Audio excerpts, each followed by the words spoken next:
This video is sponsored by Squarespace, the all-in-one website platform for creatives and entrepreneurs to stand out and succeed online. I've always known that I'm introverted. I just didn't know that was the term for it. Are you a sociable person, Summer? Not really. I like my own space and stuff. Yeah. It's nice. Let's welcome a real morning person to the show. Yeah. it's going to be all right, Elliot. Don't lie to him.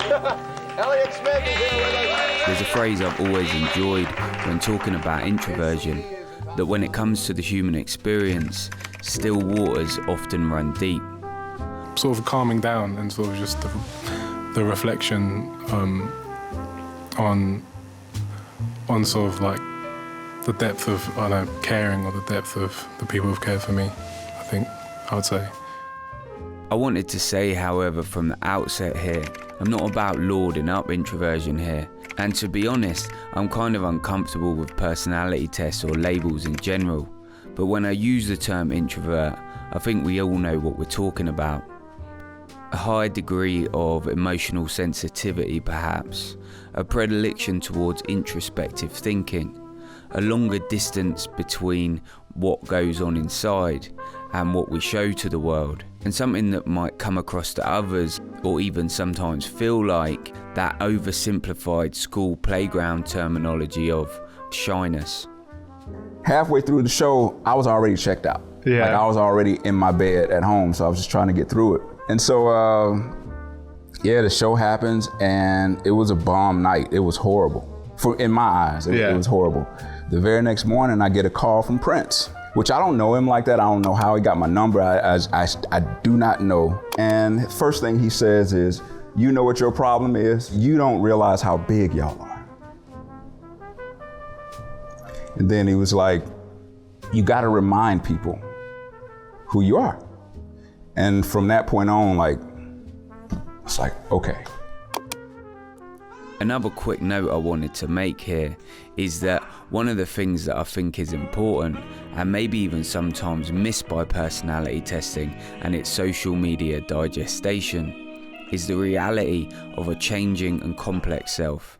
One thing at one time, or one thing in a certain space, and another thing entirely somewhere else. What I'm saying here is, it's probably not true or useful to believe that we're stagnant in any one behaviour or pattern of thinking. And as many of the artists we're going to look at today will explore, this life and the way we understand ourselves is going to be a journey, not a set box that we put on and then move ourselves about in.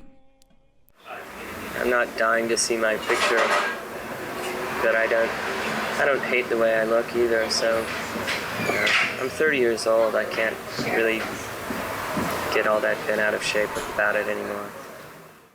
With this video, because I know a lot of people who watch this one will have experiences of their own, I wanted to specifically ask about your understanding of introversion, how it functions in your life, and adds or takes away from your creative work and journey with that.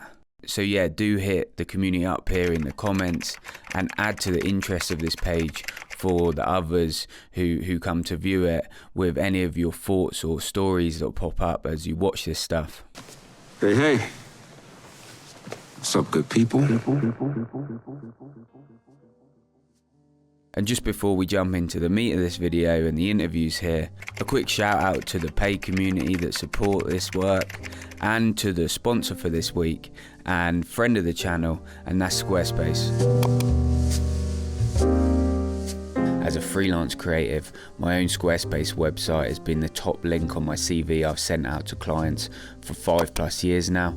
And having been on both sides of the application process for creative roles in the past myself, I know how instrumental something like a bespoke website can be in positioning someone to pick up the work on offer, and also make sure they're in a good position to get paid what they should be for that work. Squarespace's new design intelligence tool empowers anyone to build a really bespoke website which is tailored to their needs. I've spoken before about trying to sell my own writing through my website and also experiment with the personalised invoice features, which are going to be perfect for all kinds of creative freelancers looking to gather payments from their clients in a way that feels streamlined and really professional. So yeah, whatever you're building or planning to build, head over to squarespace.com to claim your free trial, and when you're ready to launch a design and go live, head to squarespace.com/creative minds or hit the link below to save 10% off your first purchase of a website or domain. Again, thanks to Squarespace for sponsoring the work I do on this channel. And with that said, let's get into the meat of this video now and the interviews and stories of those artists and creatives on this topic here. When did you start singing? Like, were you singing in your house, or you just? Yeah, and I've always been singing, and I like sang at school, but it wasn't the thing I sort of pushed. I sort of just loved producing. I was just like a beat maker, just like making, I wouldn't say weird beats, but my own, whatever. Love making music. Just because I never really considered myself like a singer, whatever singers are. But yeah, just kind of just express myself. Really. But that's the cool part. Yeah. It's like the vibe. Yeah. It's like just allowing your self-expression to take precedent over what you feel like is perfect. No one knows me like the piano in my mother's home. You can hear a lot in someone's sort of production in a weird way. You can almost hear someone's values or, you know, things they might think or feel, whether they're fast-paced kind of people who like work hard, people like, you know, attention to detail. There's so many things that come across in someone's production. I'll say the values for me were sort of realizing the importance of like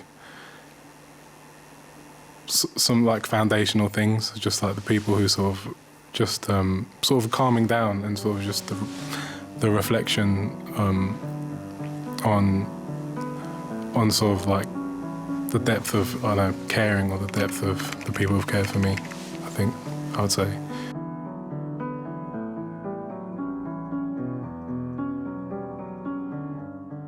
For letting my voice sort of be heard and being a little bit more honest, really, with myself and with other people, and letting more people in, feeling like, you know, I'm not so alone. And acting that way as well, sort of being inclusive of people. Little Simz. Little Simz. Oh, God. More time, I think it's definitely just me venting, or not venting, just expressing and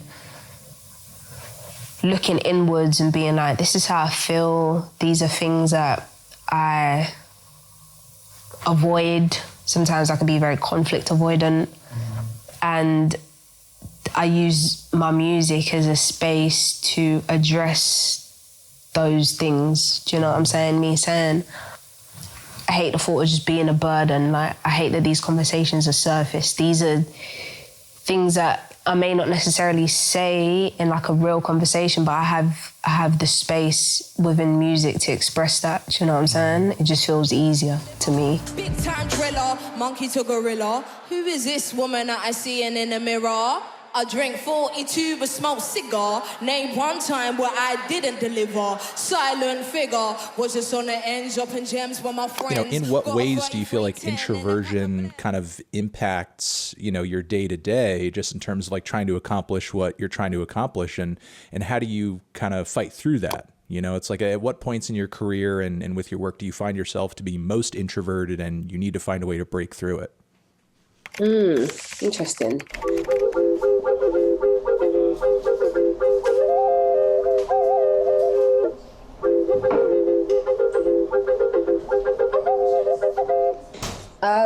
I think I've always known that I'm introverted. I just didn't know that was the term for it. Right. I've always known I'm very to myself, and even though people see me on stage and think, well, I don't get that. How can you be on stage performing to 10,000 people, but you call yourself an introvert? That's a bit backwards. But actually, I've always felt my way of expressing myself has always been through my art. I find I communicate, believe it or not, better within my music than I probably do in a conversation, or I'm growing to get better at that. But for a long time, that was definitely the case. And I think I'm someone that has put a lot of somewhat pressure on myself also to just not be introverted in that sense. And I think, well, if that's naturally who I am, I want to always bring myself to whatever situation or space I'm in, and I don't want to change that for anyone. And I guess that's basically what my album encompasses, when it's like the interludes, like The Rapper That Came to Tea, like, why do you want to be in these spaces if you feel really uncomfortable? And it's finding comfort within that. Do you know what I'm saying? I think introverts are labeled as shy or like quiet or weird or whatever it is. And it's like, no, I found power within that. Hence why introvert sounds so big and so grand, is because I found power within that introversion, you know? Yeah. I don't even know if that answered your question, to be very honest. No, it does. And to sort of speak to this myself, because, you know, in this way, I kind of identified with the record personally. I think a lot of people don't really kind of, or when they think of something like introversion, the first place that their mind goes to is like, I don't know what, like public speaking. And, you know, you're at the podium and you're like, oh, I don't know what to do. I don't know what to say.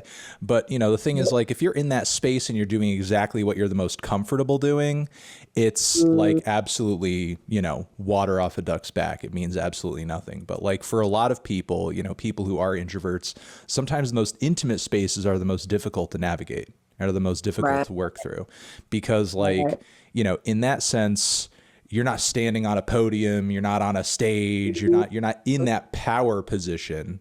You know what I mean? It's like, you know, you're eye to eye with somebody else, you're on equal footing with somebody else. And if you're insecure or dealing with, you know, issues of introversion, that can like really lock you up in a lot of ways. Exactly. That's so true. And even like, well, I've been performing for a very long time. I genuinely feel very at home on the stage, and I always have felt, and in the studio also. It's like you've talked in the past about actually having some amount of real social anxiety. Yeah, it's true. And it never goes away. It's like, it's not like a cure-all kind of thing. It just becomes a part of life, and you just have to kind of like take a deep breath, smile a little bit, and just get through it for tomorrow. That's the best I can say, you know. One thing a therapist told me, he was like, well, son, the thing that makes your art what it is the thing that you don't like either. So it's like, fuck, what am I gonna do?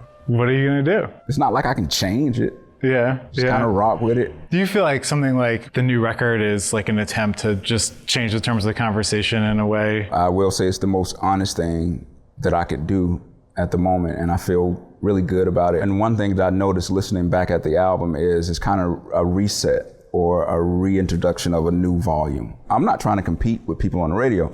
Like most records that come out, when you master them to the loudest that they can go, you know.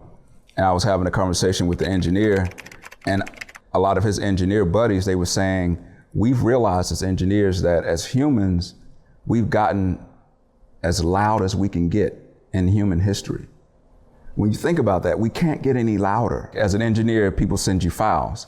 A lot of times they look like these thick bars, solid bars, when music used to look like that. Sure, dynamic. Yeah. And so on the record, there's certain kind of suggested listening, you know, tactics, like we would say, you know, listen at a low to mid volume, you know, because these are not bangers.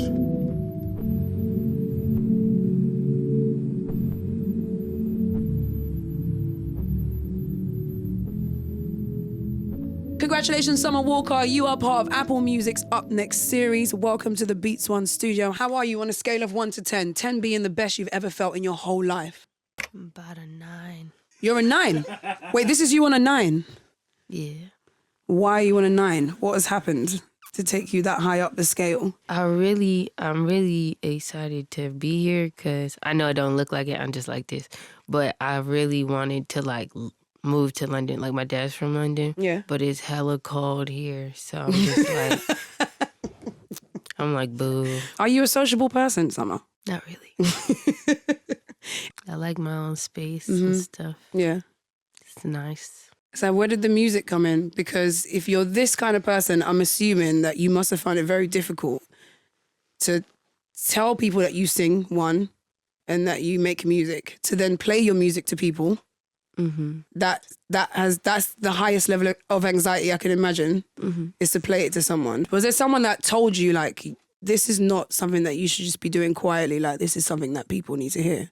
I don't really remember, to be quite honest. Yeah. I like this, there's like a juxtaposition to you. I like that you're very sort of like to yourself, but at the same time, you clearly have a lot of confidence in what you do. Is there anything about music so far in where you are that you would change about your journey? Nothing. Yeah. I don't believe in regret. Good. You gotta learn what you gotta learn along the way. When was the first moment that it got, I don't want to say serious, but it became real? When did you realize, like, this is happening? When they made me get on stage. Where were you? In Paris. Oh, okay, cool. And then what happened? Were you nervous? No, that's it. I don't get it. It's so weird. Man, when I get on stage, I don't be nervous at all. It don't make no sense. I'll be scared as hell all day. Then when I get on it, just be like, all right, well, I'm here, so. You're totally cool on stage. Yeah, except for when I have to talk. I don't like talking. Then don't. You know Kendrick doesn't talk between any of his tunes. Oh, I'm sorry, Summer. I'm sorry. I think that your music has too much feeling in any way. Do you know what I mean? There's so much feeling going on. If you didn't say anything, I wouldn't be like, oh, I wanted to hear what you had to say about X, Y, Z, because I've heard the music. Let's welcome a real morning person to the show. It's going to be all right, Elliot. Elliot! Don't lie to him. Elliot Smith is here with us. His CD is entitled, not surprisingly, Elliot Smith. And it is on, now this is an intriguing label. Is this, am I getting this right? Kill Rock Stars? That's right, yeah. It's a punk label. Feeling a little hostile, are we, Elliot? It's not my label. Oh, it's not your label? Oh, okay. I wish it was. Yeah, so back off. You wish it was? Now, you say that your music's not loud, but it tends to be kind of angry. Yeah, some of it, yeah. Yeah. Are you? Would you classify? Because I mean, this is sort of a circus-like environment to drag you into at this hour of the morning, and I'm wondering if there's a potential that any of us might come to physical harm. I don't think no, I don't think you'll have that kind of problem with it. Okay. All right. Bob, you're safe. Okay. All right. How would you describe the type of music that you record when you're not recording with the group, when you're doing your solo stuff? It's really quiet. It's some of it's really angry, some of it's not. It's not really folk, but it's sort of like that. Yeah. So like if you're in an argument with a friend, are you the one that will just quiet down and storm out of the room, or you just kind of stare at a song about him? You go write a song about him? No, I don't do that, but no, I mean it's not like particularly angry. Because I notice on the cover, but people are jumping off buildings, and I'm wondering if that's a statue. Yeah, that's not necessarily a good approach to deal with your problems. I mean, what's the symbolism of that? I don't know. It just looked good. Yeah, the stunt people didn't think so. What do you guys sing for us from the CD? It's called Clementine. Clementine, all right. Elliot Smith. Cool. And Cyberbait, by the way. Have you met Cyberbait? Yeah. All right.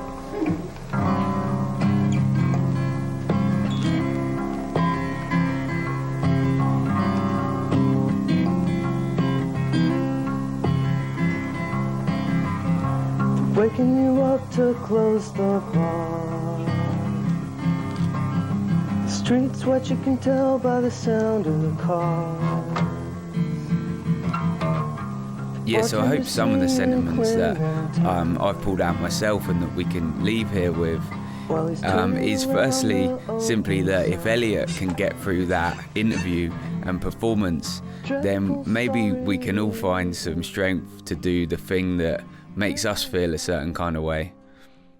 When I was making this, I really enjoyed those ideas from Little Simz and Summer Walker, which they brought through about finding that home on stage and in the studio, and finding a path for your introspection, which actually allows important things to be able to be expressed.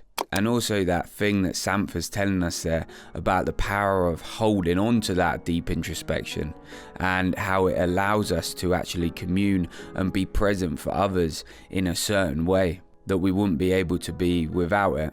Again, please do add your own experiences or thoughts on this topic below if you feel like any of this has resonated with you. I'm going to put a video on screen in a minute which aligns with these themes around introversion and overcoming some of the doubt that might follow along with that. A shout to the paid community again who support the work I do here. And yeah, with that said, the video there on self-doubt is on the screen now. Peace. And yeah, good luck in whatever you're pushing for. Until next time.